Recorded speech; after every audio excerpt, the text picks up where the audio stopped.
इस बारिश को भी अभी होना था, थोड़ी देर पहले ही कपड़े धोकर डाले थे, ठीक से पानी भी नहीं सूखा था इनका।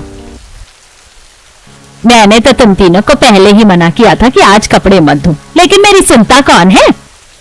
माँ जी ताने बाद में दे दीजिएगा, पहले कपड़े उठाने में मदद करिए हमारी।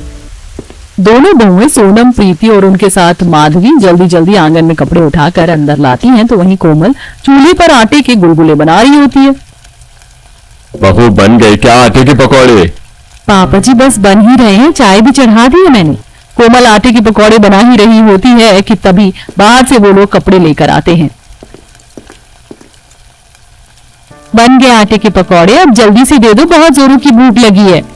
सभी आटे के पकौड़े खा ही रहे होते कि तभी दोनों बच्चे बारिश और कीचड़ में सने हुए भागे भागे घर आते हैं। अरे अरे कहाँ भागे चले जा रहे हो? कितनी बार कहा है कि गंदे चप्पल घर से बाहर उतारा करो, और ये क्या हाल बना रखा है तुम दोनों ने? अपना खेलने गए थे दंगल लेने? हम तो खेल ही रहे थे, फिर बारिश हो गई, हम पानी में खेलने लगे। जैसे माँ वैसे बच्चे, खुद तो साफ रहती नहीं है, बच्चों को भी साफ रहना नहीं सिखाया। माँ जी हम दिन में 2 बार नहाते हैं, आपकी तरह नहीं कि मंगल मंगल को नहा लिया। और तुम दोनों क्या जरूरत है पानी में छपाक छपाक करने की? मछली हो क्या? बच्चे हैं, क्या ही फायदा इन पर चिल्लाकर। अब खड़ी खड़ी क्या देख रहे हो? जल्दी से जाकर कपड़े बदलो और बारिश में ही नहा लो, कम से कम घर का पानी तो बचेगा। दोनों बच्चे बारिश के पानी में ही नहाकर साफ हो जाते हैं, तो वही कोमल दोनों बच्चों को पीने के लिए काढ़ा देती है, जिसे देख। नहीं हम काढ़ा नहीं पियेंगे, बहुत कड़वा होता है। तो किसने कहा था मेढकों की तरह बारिश में भीगने के लिए? चुपचाप से पियो वरना हाथ पैर बांध कर पिलाऊंगी, समझे? कोमल बड़ी बड़ी आंखें करके दोनों बच्चों को घूरने लगती है। डर के मारे मोनू और बिट्टू जल्दी से सारा काढ़ा पी जाते हैं कि तभी उन्हें पड़ोस से गर्मा गर्म पकौड़े की खुशबू आती है। बिट्टू कितनी बढ़िया खुशबू आ रही है ना, लगता है आज फिर पड़ोस वाली आंटी के घर पर कुछ बढ़िया बन रहा है। घर के दरवाजे पर खड़े होकर जब प्रीति पड़ोस में देखती है तो उसकी पड़ोसन अपने आंगन में बैठ बारिश के मौसम के मजे लेते हुए गर्मा गर्म चाय पकौड़े खा रही होती है, जिसे देख प्रीति अंदर आ जाती है। क्या हुआ बहू, क्या देखने गई थी? तेरा चेहरा इतना उतरा हुआ क्यों है? उतरेगा नहीं क्या माँ जी? बारिश का मौसम है, आस पड़ोस में हर कोई अपने घर पर कुछ न कुछ बढ़िया बना रहा है। किसी के घर पर कटलेट बनते हैं, किसी के घर ब्रेड रोल, और हमारी पड़ोसन तो गर्मा गर्म पकौड़े खा रही हैं। लेकिन एक हम हैं जो आटे के गुलगुले में अपना गुजारा कर रही हैं। बहू तो पेट से इसलिए तेरा खाने का मन करता है, लेकिन जरा मुझे और अपने ससुर जी को देख, बूढ़े हो गए, पता नहीं कब ऊपर से बुलावा आ जाए, लेकिन अभी तक इन आटे के गुलगुले के अलावा बारिश का एक पकौड़ा भी मुंह में नहीं गया। माँ हमारे लिए पकौड़े बना दो ना, आखिरी बार आपने नए साल पर बनाए थे, बड़ा मन कर रहा मेरे लिए आप आलू के पकौड़े बनाना। मैं तो प्याज के पकौड़े खाऊंगा, वो भी करारे। आटे के गुलगुले बनाए, चुपचाप से खा लो। बड़े आए पकौड़े खाने वाले, हमारे बाप ने भी खाए कभी पकौड़े? आटे के गुलगुले का नाम सुन दोनों बच्चे खाने से मना कर देते हैं और रूठ कर बाहर आंगन में आ जाते हैं। नहीं खाने ना तुम दोनों कोई आटे के गुलगुले? नहीं, हमें आटे के गुलगुले नहीं खाने, और ना ही बुलबुले, हमें सिर्फ पकौड़े खाने हैं। पकौड़े के नाम पर आप हमें इस तरह ठग नहीं सकती। तुम दोनों की आजकल कुछ ज्यादा जुबान नहीं चलने लग गई है? अब तुम्हें कल शाम तक कुछ नहीं मिलेगा खाने को। सोनम दोनों बच्चों पर चिल्लाने लगती है कि तभी पड़ोस में रहने वाली ममता आती है। अरे सोनम क्या हुआ, चिल्ला क्यों रही हो दोनों बच्चों पर? चिल्लाऊं नहीं तो और क्या करूं? तुम्हें पता भी है कुछ महीनों से हमारे घर में कैसे हालात हैं, दाना दाना बचा कर दिन गुजार रहे, और ये दोनों के लिए पकौड़े खाने। घर में सबने आटे के गुलगुले खा लिए, लेकिन ये अलग महाराज बैठे। अरे तो क्या हुआ, बच्चे हैं, जिद तो करेंगे ही बच्चों, तुम्हें पकौड़े खाने है ना। इतना कहकर ममता अपने घर आती है और रसोई में जाकर देखती है कि आलू प्याज के पकौड़े तो खत्म हो गए हैं, लेकिन अभी भी गोभी के पकौड़े बचे हुए हैं। ममता बड़ी सी प्लेट में ढेर सारे गोभी के पकौड़े और चटनी लाकर सोनम को देती है। आलू प्याज की पकौड़े तो खत्म हो गए, लेकिन ये गोभी के पकौड़े रखे हुए थे, काफी बढ़िया बने हैं, तुम सब भी खा लेना और बच्चों को भी खिला देना। गोभी के पकौड़े की प्लेट सोनम घर में लेकर जाती है तो सबकी खुशी का ठिकाना नहीं रहता। तो वहीं उन तीनों के पति भी अब काम से आ जाते हैं और अब सब चाय के साथ गोभी के पकौड़े खाते हैं। ऐसा लग रहा है जैसे कितने समय के बाद कुछ अच्छी चीज खाई है, भला हो पड़ोसन का। मुझे तो लगता था कि गोभी के पकौड़े में स्वाद बिल्कुल अच्छा नहीं होता है, लेकिन ये तो आलू और प्याज के पकौड़े से भी बढ़िया लग रही है। मैं छोटी थी ना तो मेरी अम्मा मुझे हर बारिश के मौसम में गोभी के पकौड़े बनाकर खिलाया करती थी। उस समय में तो 10 रुपए में 3 से 4 गोभी आ जाती थी, लेकिन अब देखो एक गोभी का दाम 70-80 रुपए से कम नहीं है। माता थोड़े और दो ना, गोभी के पकौड़े बहुत अच्छे बने हैं। सभी को गोभी के पकौड़े काफी ज्यादा पसंद आते हैं और जैसे ये पकौड़े खत्म होते हैं, माँ गोभी के पकौड़े तो खत्म हो गए, अब हम कब खाएंगे गोभी के पकौड़े? जब पैसे आएंगे तो मैं ढेर सारी गोभी खरीद कर तुम्हारे लिए पकौड़े बनाऊंगी। भाभी, पैसों का इंतजार करेंगे ना तो 1 साल बीत जाएगा। आप तो जानती हैं कि अभी कर्ज चुकाने के काफी समय पड़ा है, तब तक हमारे पतियों को सेठ के यहाँ मुफ्त में काम करना पड़ेगा। तो हमें कौन सा शौक है मुफ्त में काम करने का? वो तो मजबूरी है, इसलिए मुफ्त में काम करना पड़ रहा है। अगर बाबा के घुटनों का ऑपरेशन के लिए सेठ से कर्ज न लेना पड़ता तो आज पड़ोसी के घर के पकौड़े खाने की नौबत नहीं आती।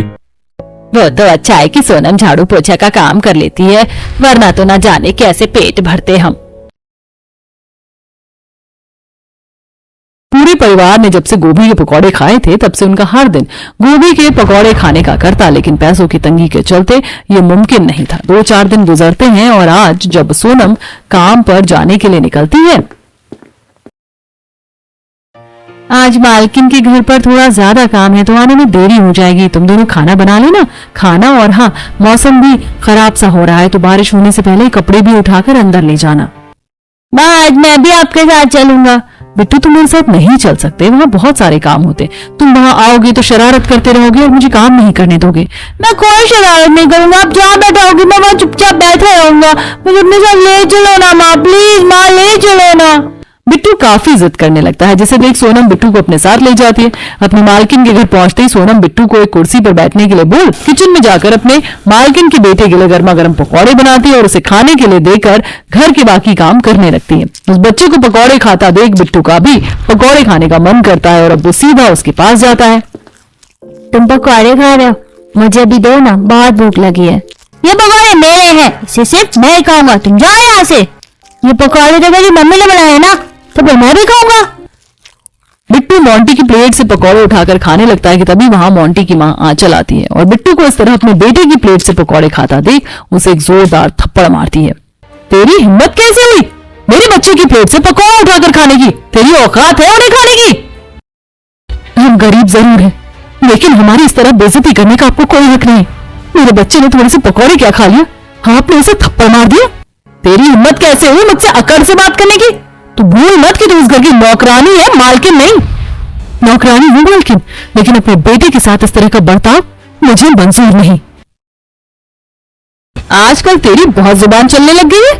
इतना ही इज्जत प्यारी है ना तो कल से काम पर आने की कोई जरूरत नहीं।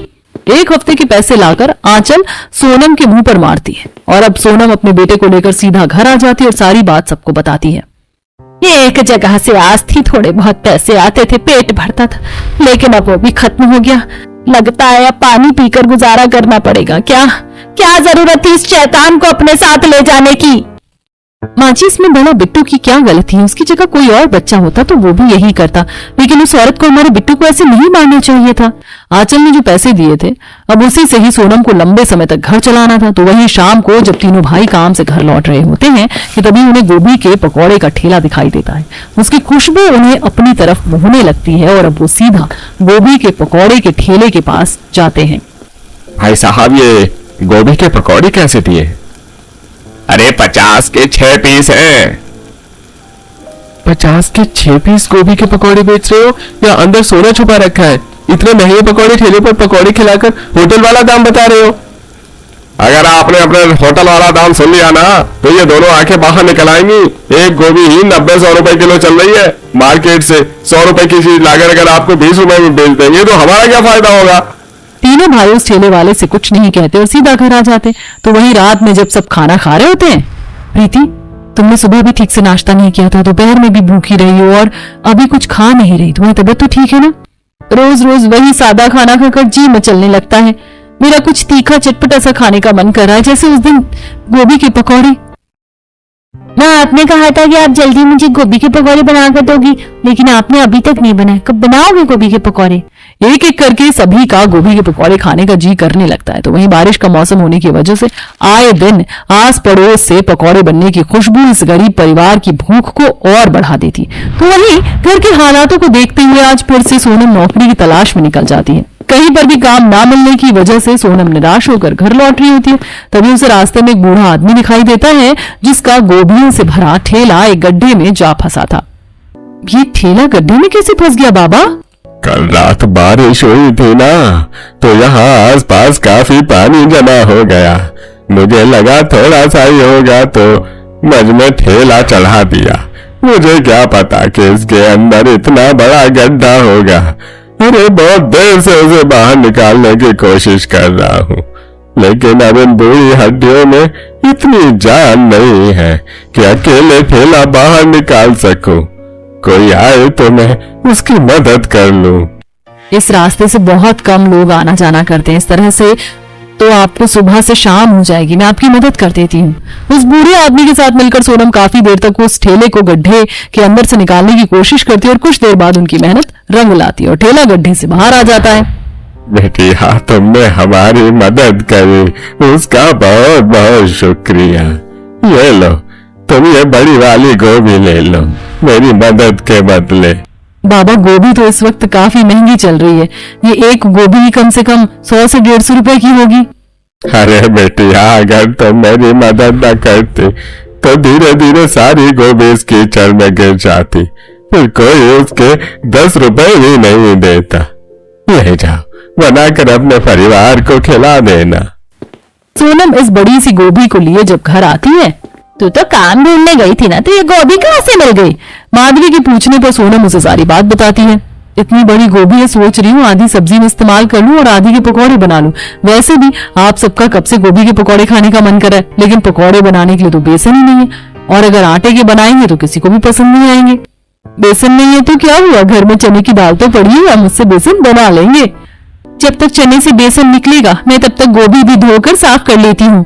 कोमल और सोनम घर में रखी हुई गेहूं पीसने की हाथ मशीन में अब चना दाल को डालकर पीसने लगती हैं, जिससे धीरे धीरे बेसन बनता है। तो वह दूसरी तरफ प्रीति भी गोभी को अच्छे से साफ कर धोकर छोटे छोटे पीस में काट लेती है और कढ़ाई में फ्राई करती है। चलो, जुगाड़ तरीके से हमारा बेसन भी बन गया। अब तुम जल्दी से बेसन का घोल बनाओ, मैं तब तक सिलबट्टे पर थोड़े मसाले पीस लेती हूँ। सोनम बेसन का घोल बनाती तो वहीं कोमल सिलबट्टे पर थोड़े मसाले पीस उसे बेसन के घोल में मिला देती है। तो वहीं प्रीति भी तली हुई गोभी को बेसन में डुबाकर गर्मा गर्म तल लेती है और हरी चटनी के साथ जब पूरा परिवार गोभी के पकौड़े खाता है। बहू, ये गोभी के पकौड़े तो उस दिन से भी बढ़िया बने हैं। मजा आ गया खाकर। क्या क्या मसाले मिलाए हैं तुमने इसमें? अरे इसके सामने तो पनीर के पकौड़े भी फीके हैं। अब आप गोभी के पकौड़े रोज बनाना, मैं रोज खाऊंगा, ये बहुत टेस्टी बने हैं। सच कहूं तो हमने सोचा नहीं था कि गोभी के पकौड़े इतने टेस्टी बन सकते हैं। जुगाड़ तरीके से भी हमने कितने बढ़िया गोभी के पकौड़े बना लिए। उस दिन पूरा परिवार पेट भरकर गोभी के पकौड़े खाता है। तो अब वह कुछ दिनों सोनम को भी एक ढाबे पर साफ सफाई और बर्तन धोने का काम मिल जाता है। सोनम हमेशा देखती थी कि ढाबे पर ढेर सारी खाने पीने की चीज है, लेकिन इस बारिश के मौसम में ज्यादातर लोग पकौड़े खाने के लिए आते हैं और उसमें से भी गोभी के पकौड़े ज्यादातर लोग खाते। अरे भाई साहब, वो ठेले वाला तो 50 रुपए के 6 पीस दे रहा था और आप 50 रुपए के सिर्फ 4 पीस दे रहे हैं।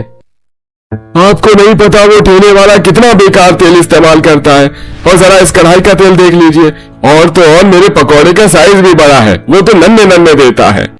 पकौड़े बेचकर भी ढाबे वाला देखते ही देखते दिन के 4 से 5 हजार रुपए आराम से कमा लेता। कुछ दिनों तक ये देख अब सोनम भी पकौड़े बनाकर बेचने का फैसला करती है और जब वो इस बारे में घर में सबको बताती है, तुम लोगों के लिए बड़े बड़े सपने कभी खत्म नहीं होंगे। मंडी में 10 ठेले वाले होंगे ना, तो उसमें से 4 पर ही तुम्हें ग्राहक दिखाई देंगे, बाकी 6 यूं के यूं खाली पड़ेंगे।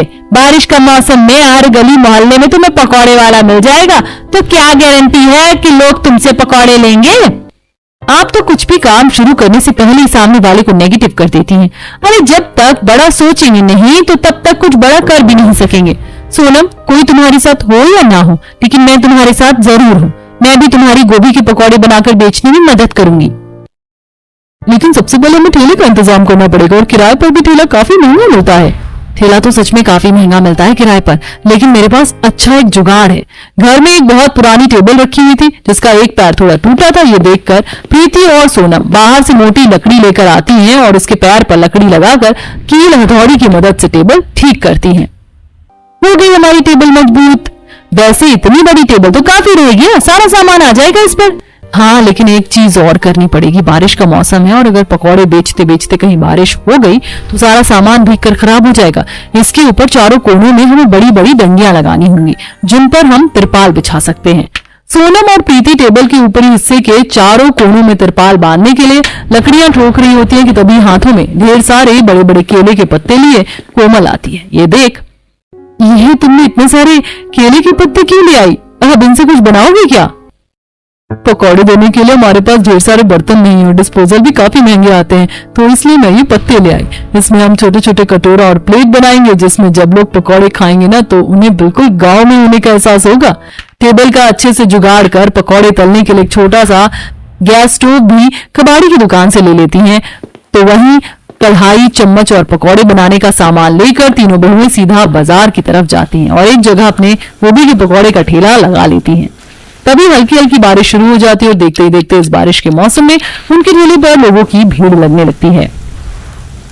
खुशबू तो काफी बढ़िया आ रही है। कैसे थे गोभी के पकौड़े? 30 रुपए के 6 पीस हैं।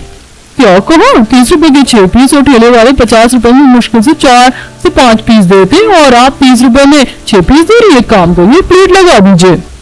2 मिनट रुकिए, अभी गरम गरम लगा रहे हैं। तीनों बहुएं और ठेले वालों के हिसाब से आधे दामों में गोभी के पकौड़े बेच रही थी, लेकिन अपनी स्ट्रैटेजी इस्तेमाल करते हुए उन्होंने गोभी के पकौड़े के साइज थोड़े छोटे रखे थे, जिसके चलते ज्यादा क्वांटिटी और कम पैसों को देख कस्टमर उनके पास आ रहे थे। तो वहीं स्वाद में भी वो कस्टमर को काफी पसंद आते हैं। इतनी जगह से गोभी पकौड़े खाए लेकिन ऐसा स्वाद आज तक किसी गोभी के पकौड़े में नहीं आया। मुझे तो सिर्फ प्याज और मिर्च के पकौड़े ही पसंद है, लेकिन अब मेरी लिस्ट में ये गोभी के पकौड़े भी जुड़ गए हैं। बारिश का मौसम होने की वजह से उनकी काफी अच्छी सेल होने लगी थी। धीरे धीरे वो गोभी के पकौड़े के साथ साथ और भी कई तरह के पकौड़े बेचना शुरू कर देती हैं और अब जल्दी ही उस छोटी सी टेबल पर पकौड़े बेचने की बजाय तीनों बहुएं जल्दी एक दुकान में अपना पकौड़े का काम शुरू करती हैं। अभी भी ये सब सपना जैसा लगता है ना। पहले हम जहाँ एक गोभी के पकौड़े के लिए तरस रहे थे, आज हम उसी को अपना रोजगार बनाकर पेट भरकर खाना खाते हैं। भगवान की कृपा से किसी भी चीज की कमी नहीं है हमारे पास। देखा माँ जी, बड़े सपने देखने से हमेशा बड़ा ही होता। आप कहती थी ना कि ज्यादा प्यार मत फैलाओ, ज्यादा बड़ा मत सोचो, लेकिन अगर ये सब हम नहीं करते तो आज भी आस पड़ोस के घरों से आ रही पकौड़े की खुशबू को सुनकर काम चलाना पड़ता।